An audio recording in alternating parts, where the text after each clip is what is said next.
लड़की की कुर्ती पर लिखा था हलवा। भीड़ सर तन से जुदा पर उतरी। जाहिल पाकिस्तानियों को अपने भी लताड़ रहे। कहा इनके लिए अरबी का मतलब बस आयत होता है। ये वाकया पाकिस्तान का है।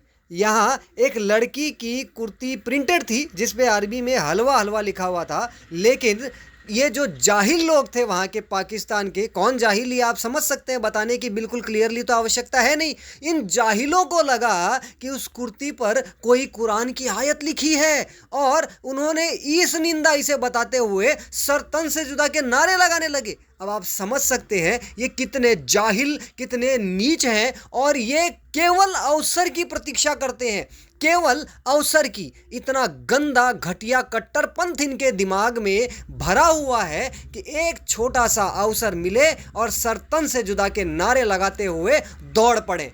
और ऐसी हालत केवल पाकिस्तान में है ऐसा नहीं है, न जाने कहाँ कहाँ ये जाहिलियत भरी पड़ी है और बस एक अवसर की तलाश में है। अवसर मिला नहीं कि अपनी असलियत दिखाना शुरू कर देंगे। खैर, इन लोगों को अब पाकिस्तान के ही लोग लताड़ रहे हैं कि ये इतने जाहिल हैं कि इन्हें हलवा में भी कोई आयत दिखाई दे गई, कोई कुरान के अक्षर या शब्द दिखाई दे गए, कोई कुरान की आयतें दिखाई दे गई और फिर ये लोग उतर पड़े उस महिला को मारने के लिए, सरतन से जुदा के नारे लगाते हुए। अब वो महिला भी सोच रही होगी कि ऐसा कौन सा अपराध मैंने कर दिया, और आगे से लोग अरबी शब्द लिखवा कर कहीं यानी इस प्रकार की ड्रेस पहनने से भी घबराएंगे कि कहीं कोई इसी जाहिल ने देख लिया तो वो तो सरतन से जुदा के नारे लगाने लग जाएगा। और ज़रूरी नहीं कि जैसे इस महिला को बचा लिया पुलिस कर्मियों ने, वैसे बाकियों को भी बचा सके। और न जाने ऐसे कितने वाक़ये होते भी होंगे जिसमें